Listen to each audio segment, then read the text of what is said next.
Tony's hand came out of nowhere. The slap cracked through the ballroom, loud, obscene. Scarlett's head snapped to the side, pain exploding across her cheek as her earring bit into skin. For a split second, everything went white. Not just from the force, but from the familiarity. But Tony had made a critical mistake. He'd done it in front of witnesses. In front of a man who didn't forgive disrespect, especially not toward someone under his protection. By the time the night was over, Tony would learn that some satisfactions cost far more than they're worth. The marble floor of the executive suite gleamed under California's afternoon light, stretching endlessly toward the panoramic windows that framed the city like a conquered kingdom. Scarlett had walked this path 1,000 times in the past 18 months, her heels clicking in measured rhythm, her spine straight, her expression carefully neutral. She knew every vein in the marble, every reflection, every nook and corner. She also knew the man behind the glass desk at the far end. Kang Dong-hwa didn't look up when she entered. He never did, at least never immediately. But as if he could sense her nervousness today, he looked up as soon as she stepped in.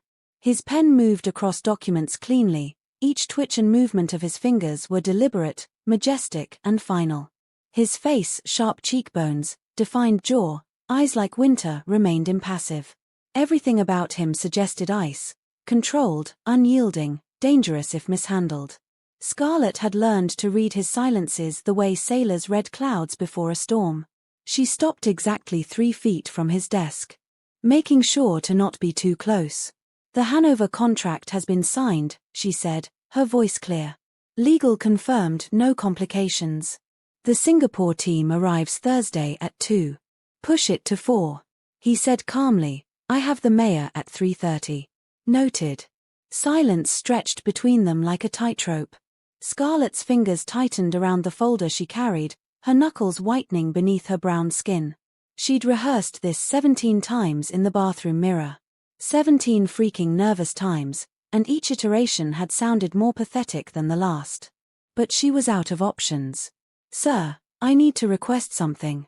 The sound of the absence of his own moving across files was deafening. Dong-hwa's gaze remained on her, and Scarlett felt the full weight of his assessing stare, missing nothing. He didn't speak. He never wasted words on assumptions. Her throat tightened. She forced herself to continue. "My 10-year high school reunion is this Saturday. I need..." The words caught like thorns. "I need a +1. One of his eyebrows rose a fraction of an inch. For Dong-hwa, this was the equivalent of shocked disbelief. Perhaps if he was a man that appreciated humor often, he would have laughed. But no, he never understood the joke, or he just never found reasons to laugh at jokes. Perhaps he was one of those men unamused by clowns, and perhaps she looked like one at the moment. "You're asking me to attend a high school reunion." His tone suggested she'd asked him to perform circus tricks or roll small balls over his head. With great effort, she swallowed. "Yes, sir." "Why?" Scarlett's jaw clenched. "Because my ex-boyfriend will be there with his new girlfriend, and I can't show up alone again. I can't give them another reason to look at me like I'm still that scared girl who never amounted to anything. Because I've built a life here, a career, and I refuse to let them see me as less than what I've become." But she couldn't say any of that. "Personal reasons," she managed. Dong-hwa leaned back in his chair, a movement so slight it might have been invisible to anyone who didn't know him. Scarlett knew him. She'd learned to decode every microscopic shift in his carefully controlled exterior. "Personal reasons," he repeated, tasting the words like something foreign. "You've worked for me for 18 months. You've never requested personal time beyond your contracted hours. You've never asked for favors. You've handled hostile board members, international crises, and my mother's unannounced visits without flinching." He paused. "And now you want me to be arm candy at a high school reunion." Heat crawled up Scarlett's neck. "I wouldn't have asked if I had any other option." "No, you wouldn't have." It wasn't a question. He knew her too well. The silence that followed felt like judgment, and Scarlett prepared herself for the inevitable refusal. This was Kang Dong-hwa, a man who treated human interaction like contract negotiation, who'd once fired an entire department for being 3 minutes late to a presentation. Why would he waste a Saturday on something so trivial? "I'll do it." Scarlett's head snapped up. Sir, I'll attend your reunion. He picked up his pen again, returning to his documents as if the conversation was already over. On one condition. Of course there was a condition. There was always a condition with him. What condition? Her voice came out steadier than she felt. My grandfather turns 80 next month. There's a celebration, 200 guests, family, business associates, press. His pen continued moving. You'll attend as my date. Scarlett's stomach dropped. She'd met Kang Dong-hwa's grandfather exactly once, when the elderly man had appeared unannounced at the office. He'd looked at her with shrewd eyes and asked in Korean if his grandson was feeding properly and not skipping meals. Scarlett had stammered something about Mr. Kang maintaining his own schedule, and the old man had laughed a sound like rolling thunder. That's not equivalent, she said carefully. A high school reunion versus a major family event with press coverage. No, it's not equivalent. Dong-hwa finally looked at her again. Your reunion benefits only you. My grandfather's birthday benefits me. That makes it more valuable, which is why it's the condition. He tilted his head slightly. Do you accept? Scarlett's mind raced. Attending as his date would mean cameras, speculation, her face potentially plastered across business journals and society pages. It meant stepping into his world in a way that went far beyond her role as his personal assistant. But the alternative was showing up at the reunion alone, facing Tony and his perfect girlfriend, enduring the pitying looks and barely concealed smugness. I accept. Good. Dong-hwa pulled out his phone, fingers flying across the screen. Send me the details. Time, location, dress code. It's at the Silver Glow Hotel. Saturday, 7 p.m. Cocktail attire. He nodded once, already dismissing her. But Scarlett didn't move. Sir, I should clarify, this is just, it's professional. A business arrangement. Now Dong-hwa did look at her, and something flickered in those winter eyes. Not warmth, exactly. More like recognition. Everything with me is a business arrangement, Ms. Caster, he said quietly. I wouldn't know how to do it any other way. She pressed her lips together and nodded. Perfect. This was perfect. The days between Tuesday and Saturday passed in their usual controlled chaos. Scarlett coordinated 3 international calls, rescheduled 2 board meetings, and fielded 17 messages from Dong-hwa's mother about why he never visited anymore. She did all of this while trying not to think about Saturday night, about walking into that hotel ballroom with Kang Dong-hwa at her side. She failed spectacularly. She was finally beginning to realize how the situation was, and it didn't taste perfect anymore. By Friday evening, she'd convinced herself this was a terrible idea. By Saturday morning, she'd considered faking food poisoning. By Saturday afternoon, standing in front of her closet in her small apartment, she'd cycled through every emotion from panic to resignation and back again. Her phone buzzed. A message directly from Dong-hwa. The car arrives at 6:30. Don't be late. Scarlett stared at the text. No, have a good time or see you soon. Just an order, clean and efficient. Somehow, that steadied her. This was familiar territory. She knew how to handle Dong-hwa the CEO, Dong-hwa the boss. Her boss whom she had been working for as a personal assistant for almost 2 years. It was the other possibility, the one where he was simply a man, and she was simply a woman, and Saturday night was simply a date that terrified her.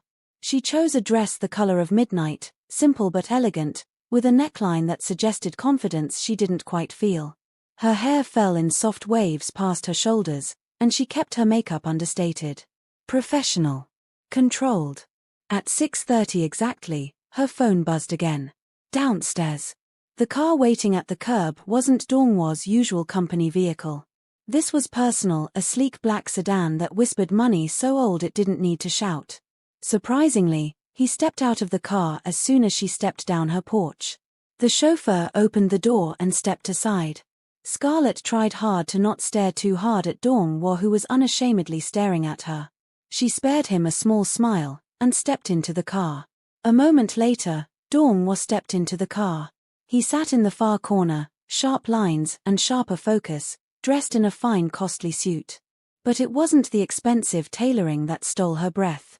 It was the way he looked at her when they settled, a single sweeping glance that felt like an assessment and something else, something warmer, before his expression shuttered again. "Miss Caster," he said, his tone professionally neutral. "Mr. Kang." The drive to the Silver Glow Hotel took 20 minutes. They spent 19 of them in silence, the city lights sliding past the tinted windows like liquid gold. Scarlett's hands twisted in her lap, her mind spinning through scenarios, each worse than the last. "Stop that," Dong-hwa said quietly. "Stop what?" "Catastrophizing. Your breathing pattern changes when you're anxious." Scarlett's hands stilled. Of course he'd noticed. He noticed everything. "I'm fine." "You're not." He shifted slightly, angling toward her. "Who will be there tonight that you're afraid of?" The question was so direct, so unexpected, that Scarlett answered before she could stop herself. "My ex-boyfriend. Tony." She swallowed. "We dated senior year. He was my first, everything. And when we broke up before graduation, it was..." She swallowed, "the messiest kind of breakup." Meaning he made sure everyone knew it was my fault. That I wasn't enough." The words tasted bitter. He's going to be there with his girlfriend. Someone who is enough. Dong-hwa was quiet for a long moment. When he spoke, his voice carried an edge she'd never heard before. "Then we'll make sure he understands exactly how wrong he was." The car pulled up to the hotel entrance, where a red carpet stretched toward golden doors. A small crowd had gathered, former classmates, arriving in couples and groups, laughter and excited voices carrying through the evening air. The driver opened Scarlett's door. She stepped out, and the night air hit her like a wave, warm, perfumed, suffocating. Then Dong-hwa was beside her, and his presence changed the atmosphere entirely. Conversations died. Heads turned. Scarlett had seen this reaction 1,000 times in boardrooms and business dinners, but never like this. Here, Dong-hwa's beauty hit differently, not the cold authority of a CEO, but something more primal. The clean lines of his face, the perfect proportions, the way he moved like controlled violence in an expensive suit. Someone whispered, "Who is that?" Dong-hwa offered her his arm.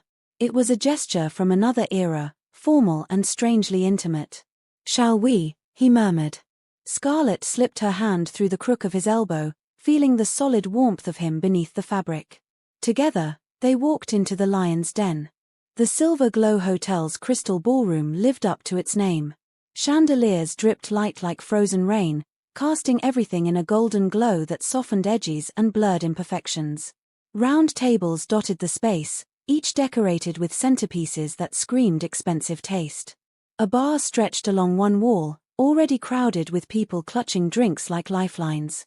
Scarlett felt every eye in the room track their entrance. "Smile," Dong-hwa murmured, his lips barely moving.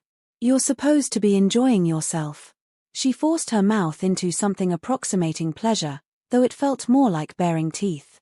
His hand covered hers where it rested in the crook of his elbow, a brief pressure, there and gone, but enough to steady her shaking fingers.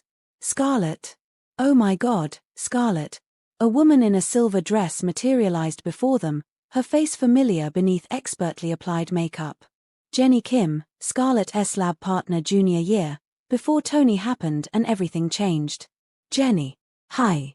Scarlett's smile became more genuine. "You look amazing." "So do you." "And you?" Jenny's gaze slid to Dong-hwa, and her eyes widened. "I'm sorry, I don't think we've met."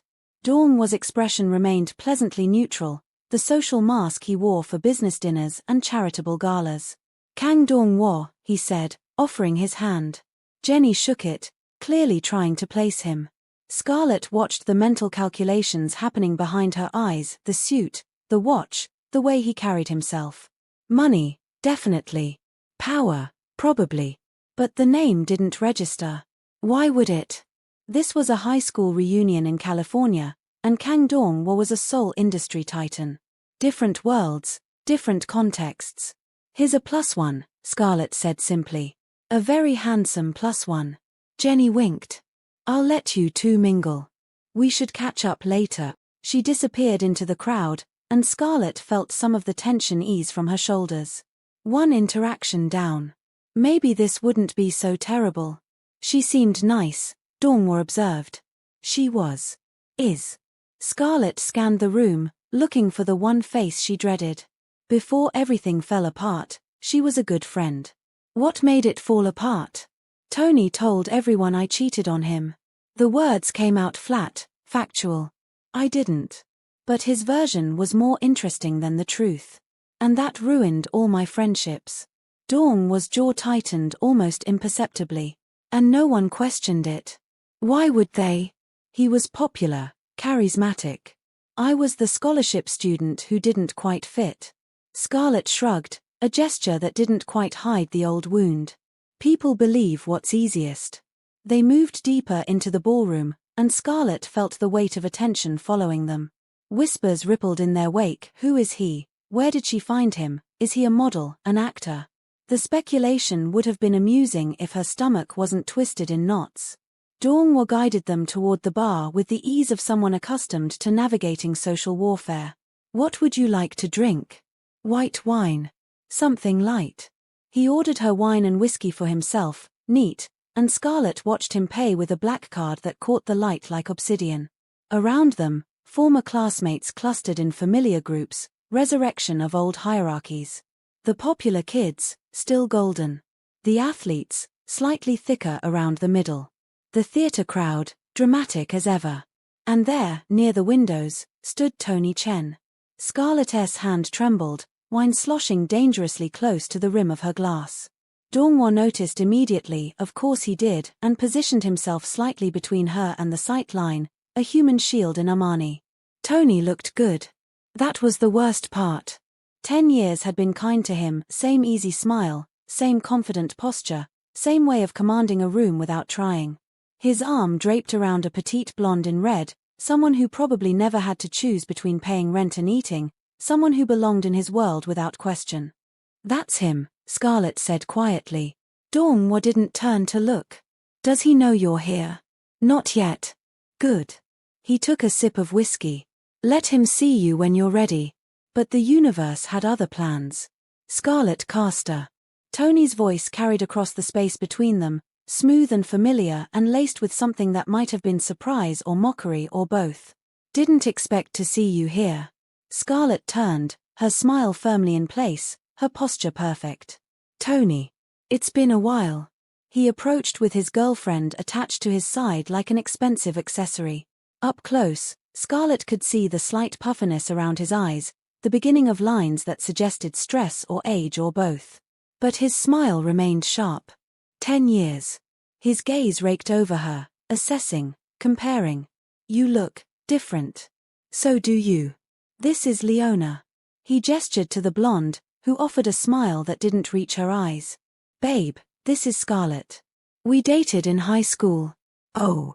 Leona's tone suggested this was information of minimal importance. How nice. Tony's attention shifted to Dong-hwa, and Scarlett watched male posturing happen in real time, the subtle straightening of spines, the measuring looks, the territorial assessment. And you are Kang Dong-hwa. No handshake offered. Interesting. Kang. Tony tested the name. That's Korean, right? You from around here? Seoul. Ah, visiting then. What do you do? Scarlett felt Dong-hwa's presence shift, not obviously, but she'd learned to read his micro-expressions. This question annoyed him. Business, he said simply. Right, right. Tony's smile widened. Good for you, man. International business guy. That's cool. The condescension dripped like honey. Scarlett always did like the exotic types. The word hit like a slap. Scarlett's fingers tightened on her wine glass, and she felt Dong-hwa's eyes settle on her for the briefest moment as if noticing her discomfort. There was a sudden movement that Scarlett would never have expected. Dong-hwa reached DFKR their glasses and handed hers to her, his free hand settling in the small of her back as he gently asked, "Let's find a seat." He was helping her out of the situation, and that was the most gentlemanly behavior she had ever seen from him. She smiled and nodded, and Dong-hwa led her to an empty seat. But just before he could sit with her, he suddenly received a call, and had to excuse himself.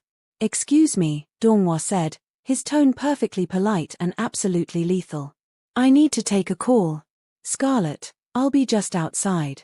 He left before she could protest, and Scarlett wanted to scream. Don't leave me here. Don't leave me alone with them. But he was already gone, disappearing through the terrace doors with his phone to his ear. All of a sudden, she felt stripped, alone, and thrown back to a memory she thought she had long buried. As if they had all been waiting for the right minute, almost every eyes fell on her at that moment.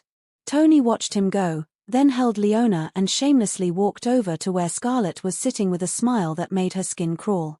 So, soul businessman. How'd you land that? We work together. Ah. Understanding, or the appearance of it, dawned on his face. He's your boss. That's resourceful of you, Scarlett. Using what you've got. Leona giggled, a sound like breaking glass. It's not like that, Scarlett said, hating how defensive she sounded. Sure it's not. Tony leaned closer, and she could smell his cologne, different from what he wore in high school, more expensive, but still too strong. Look, I'm just surprised you'd show up here with some guy who's clearly just arm candy. I mean, he's pretty, I'll give you that. But we both know how this ends, right? Guys like that don't stick around for girls like you. The old wound tore open, fresh and bleeding. Girls like you. Scholarship students. Brown girls who didn't quite fit. Girls who weren't enough. You don't know anything about him, Scarlett managed. I know he'll figure it out eventually. Tony's smile turned cruel. Same way I did. That underneath all that ambition and pretending, you're still just Scarlett from the wrong side of town, trying so hard to be something you're not. Something inside Scarlett cracked. 10 years of building herself back up, of proving her worth, of becoming someone who commanded respect in one of Seoul's most demanding companies, and here was Tony, reducing her to nothing with casual cruelty. At least I became something, she heard herself say. What did you become, Tony? Besides being terribly mean? The smile vanished from his face. Leona's hand tightened on his arm. What did you just say to me? You heard me.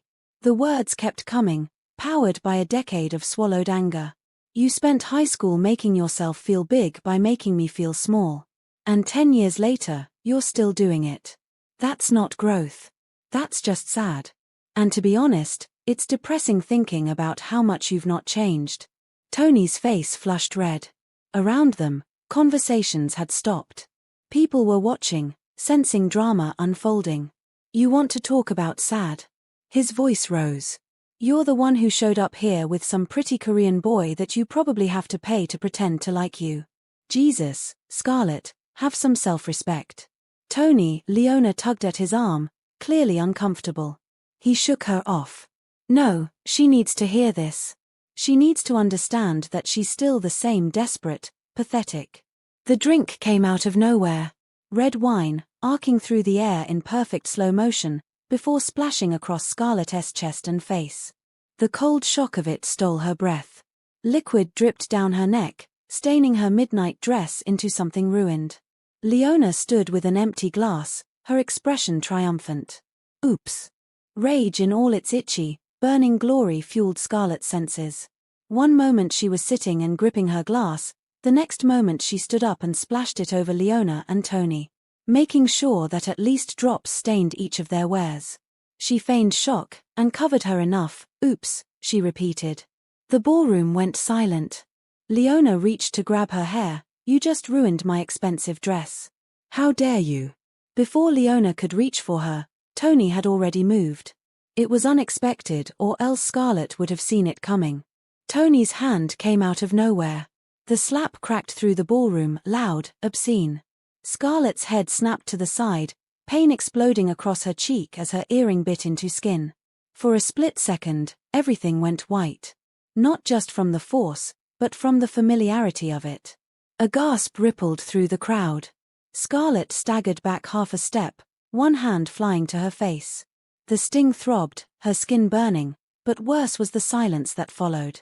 No one moved. No one spoke. Some stared in shock. Some watched with interest. Others looked away, pretending they hadn't seen a thing. That's what I thought, Tony said quietly. Still the same scared little girl. And maybe she was. Maybe nothing had changed after all. Maybe. What the devil happened here?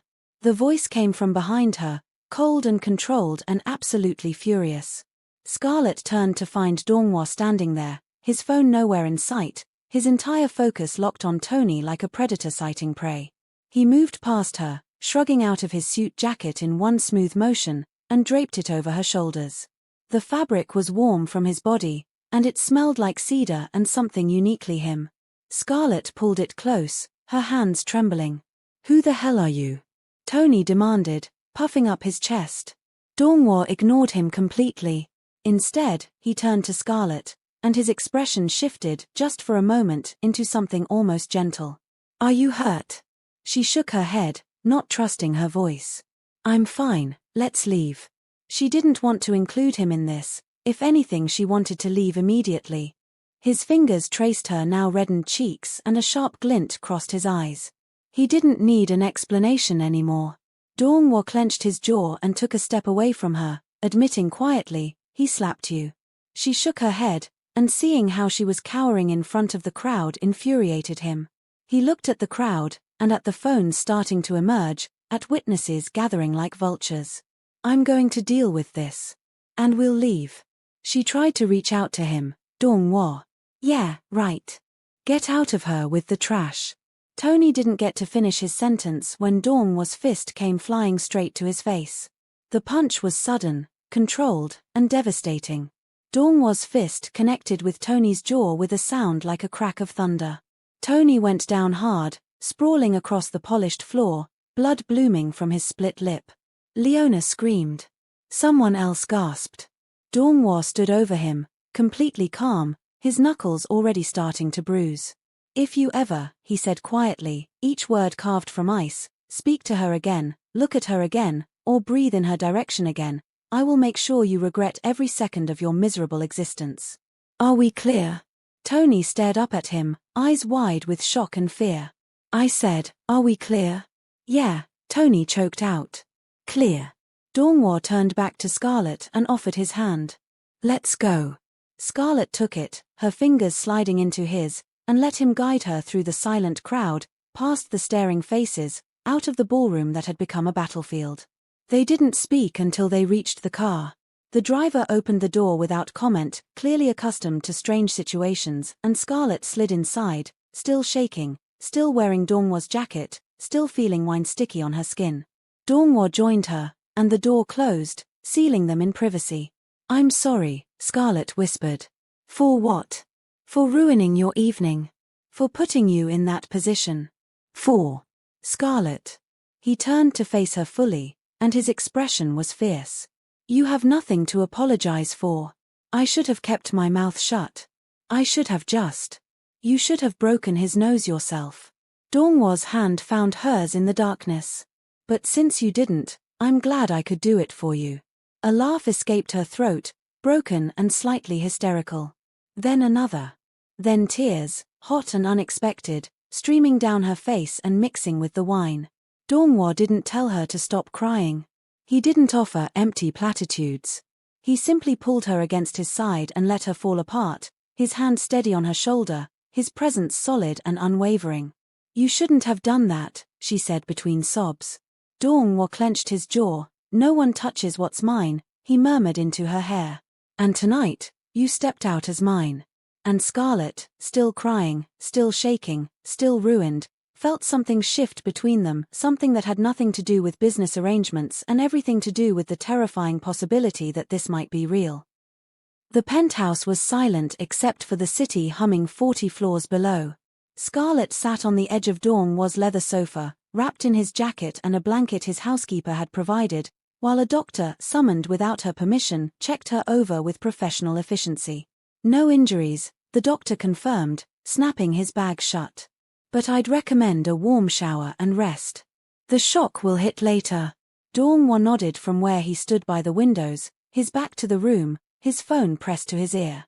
He'd been making calls for the past 20 minutes, his voice too low for Scarlett to hear the words, but his tone sharp enough to cut. When the doctor left, silence flooded back in. "You should shower," Dong-hwa said without turning. "There are clothes in the guest room. Help yourself to anything." Scarlett stood on unsteady legs. Dong-hwa. Shower first. We'll talk after. It wasn't a suggestion. The guest bathroom was all marble and chrome, obscenely luxurious. Scarlett peeled off her ruined dress and stood under water hot enough to scald, watching wine and tears and humiliation swirl down the drain. Her hands shook as she scrubbed her skin, her hair, trying to wash away the feeling of Tony's words, Leona's wine, everyone's stares. They had said she was still the same scared little girl. But she wasn't.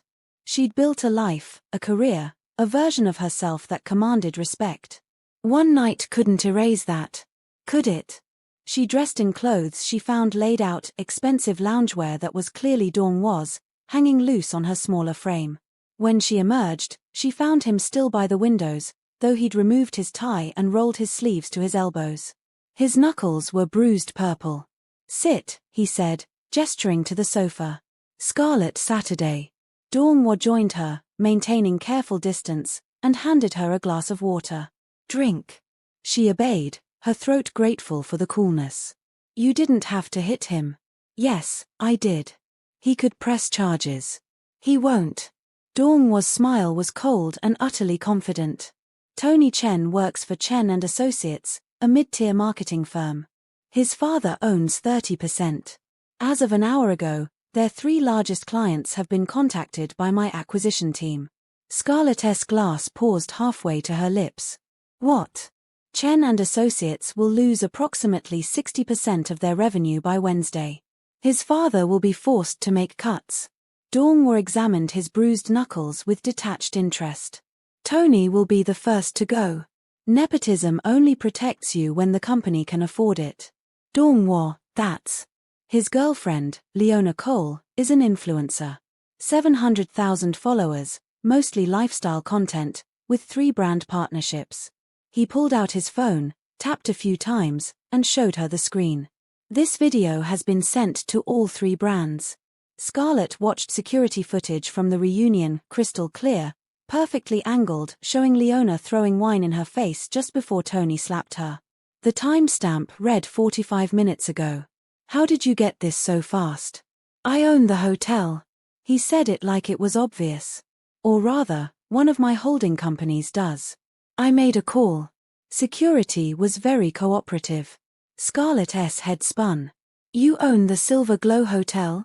I own 12 hotels across 4 countries. The Silver Glow is one of them.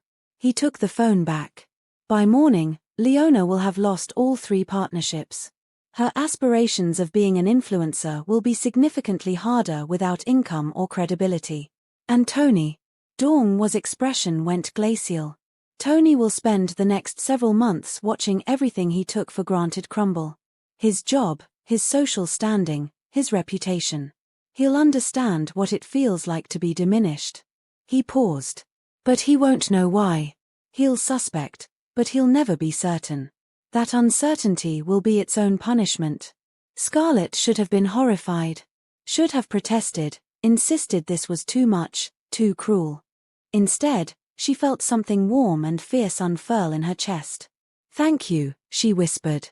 Dong-hwa looked at her then, really looked at her, and something in his expression cracked.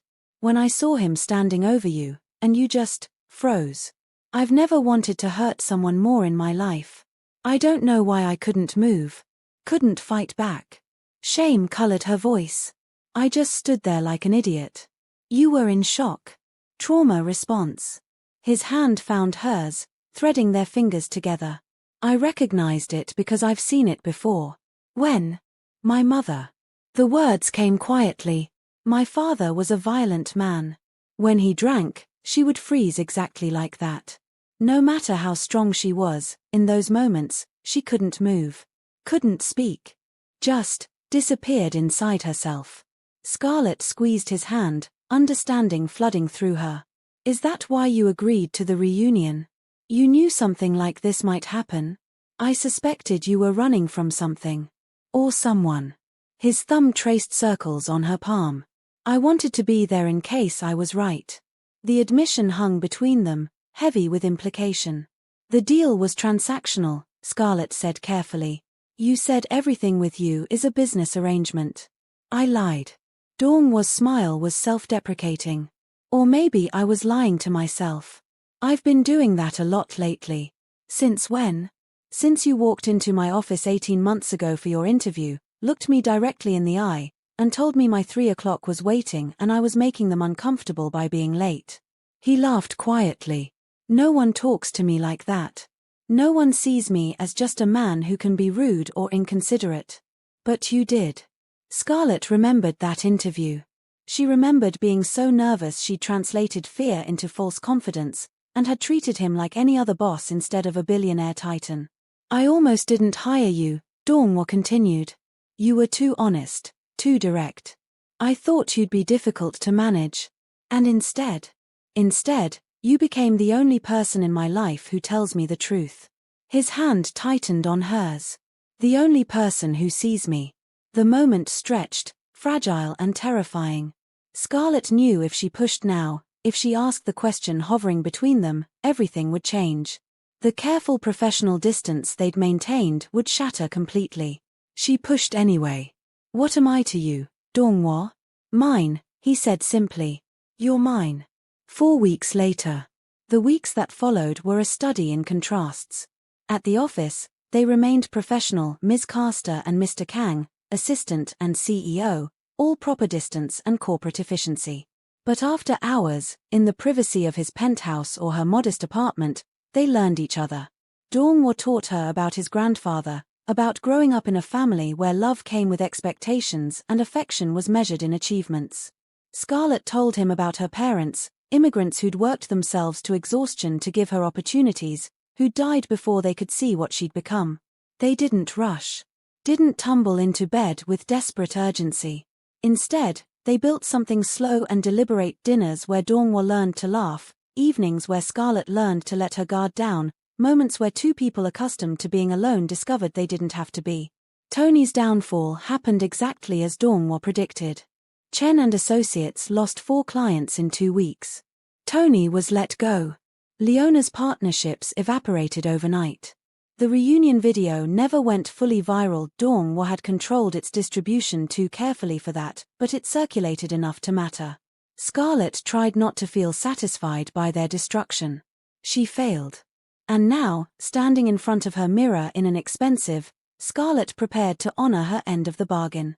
Kang Tae-moo's 80th birthday party was being held at the Schiller's Hotel's Grand Ballroom, a space that made the silver glow look quaint by comparison. 200 guests, Dong-hwa had said. Family, business associates, politicians, press. And she, on his arm, introduced to his world as something more than his assistant. The knock came at 7 exactly. Scarlett opened the door to find Dong-hwa in formal attire, devastating and perfect, holding a velvet box. You look beautiful, he said, and the sincerity in his voice made her believe it. You look terrified, she replied. He laughed, the sound still rare enough to feel like a gift. My grandfather has been asking about you for weeks. He saw the photos from the reunion, somehow acquired security footage, and has decided you're the best thing that's ever happened to me. Did you tell him we're not actually together? I told him the truth. Dong-hwa opened the velvet box, revealing a necklace of delicate diamonds. That I've never wanted anything the way I want you. And that I'm hoping tonight might change your mind about keeping this professional. Scarlett's breath caught. Dong-hwa, let me finish. He stepped closer, his hands gentle as he fastened the necklace around her throat. I know I'm not easy. I'm controlling, cold, obsessed with work. I don't know how to be soft or romantic or any of the things you probably deserve. I don't want soft, Scarlett interrupted. I've had soft. Tony was soft, all charm and easy smiles until he wasn't. She turned to face him. You're honest. You're loyal. When you commit to something, you're all in. That's what I want. His hands framed her face, and for a moment, she thought he might kiss her. Instead, he pressed his forehead to hers, breathing her in. I'm all in, he whispered. Have been since you told me I was late for my 3 o'clock. This time, Scarlett closed the distance. The kiss was soft and fierce and perfect, tasting like promise and possibility. When they broke apart, Dong-hwa was smiling, really smiling, the expression transforming his face into something almost boyish. We're going to be late, Scarlett managed. I don't care. Your grandfather will kill you. Worth it. But they went anyway, hands linked, driving through Seoul's glittering streets toward the Schiller Hotel and whatever came next. The ballroom was a sea of power and money, filled with people who moved countries with phone calls and toppled governments with investments. Scarlett recognized faces from newspapers, business journals, and political coverage. This was Dong-hwa's world, and she was about to step into it as his equal. Terror and exhilaration warred in her stomach. Ready? Dong-hwa murmured, his hand steady on the small of her back. No. Good. Neither am I. They entered together, and conversations rippled into silence. Every eye turned, assessing, calculating. Scarlett felt the weight of scrutiny like physical pressure. Then an elderly voice boomed across the ballroom, shattering the tension. There's my boy. And he brought the girl who feeds him. Kang Tae-moo materialized before them, 80 years old and spry as a man half his age, his eyes sharp with intelligence and warmth. He pulled Dong-hwa into a brief, fierce hug, then turned to Scarlett. Scarlett Caster, he said, taking her hands in his. You're even prettier than in the photos. Good evening to you too, grandfather, Dong-hwa said, a warning in his tone. What? I'm old, I can say what I want. Tae-moo winked playfully at Scarlett. Come, I want to introduce you to everyone. They've been asking who finally captured my grandson's attention. Before Scarlett could protest, she was swept into a whirlwind of introductions. Business magnates, politicians, society matrons, all of them curious, some skeptical, most ultimately charmed by Tae-moo's obvious approval. This is Scarlett, he announced repeatedly. Dong-hwa's woman. Isn't she lovely? Dong-hwa's woman. The phrase should have felt possessive, constraining. Instead, it felt like claiming, like belonging, like home. Photographers circulated, cameras flashing. Scarlett knew these photos would appear in society pages, business journals, gossip columns. By tomorrow, the internet will be dissecting her background, her relationship with Dong-hwa, and every detail of her life. She'd worried about this moment for weeks.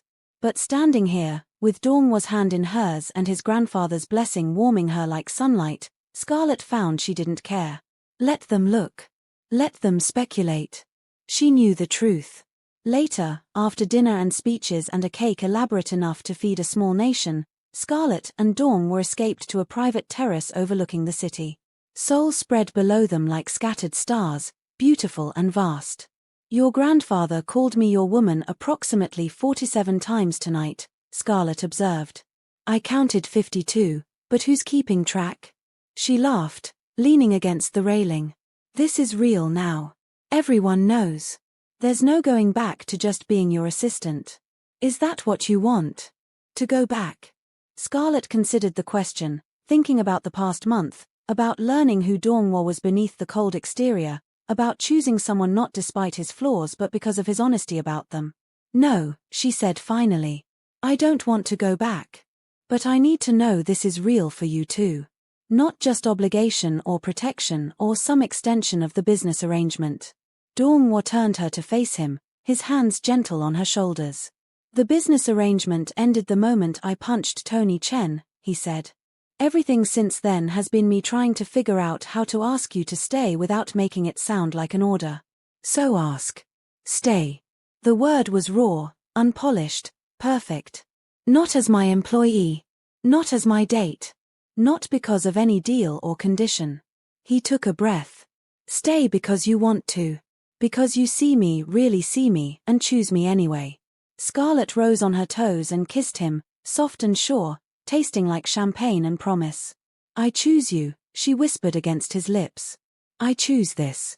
Around them, Seoul hummed with life and possibility.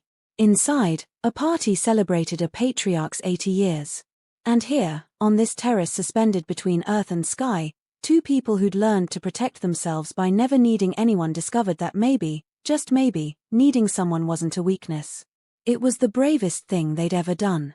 6 months later, Scarlett sat in the CEO's office, her office now, redesigned and rebranded as the Chief Operations Officer's domain, reviewing quarterly reports when her phone buzzed.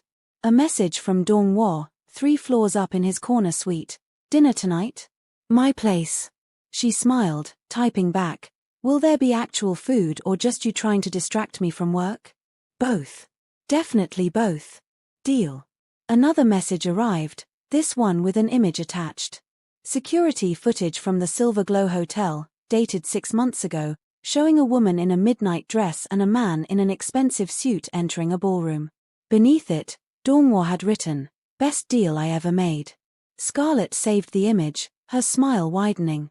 Then she returned to her reports, to the life she'd built, to the future she'd chosen. In the distance, thunder rumbled. But inside these walls, surrounded by proof of her competence and strength, Scarlett Caster wasn't afraid of storms anymore. She'd learned to become one instead. And when thunder met ice, when fierce met controlled, when two people who'd built walls around themselves found the courage to tear them down, that was when magic happened. That was when everything changed. That was when they both finally came home.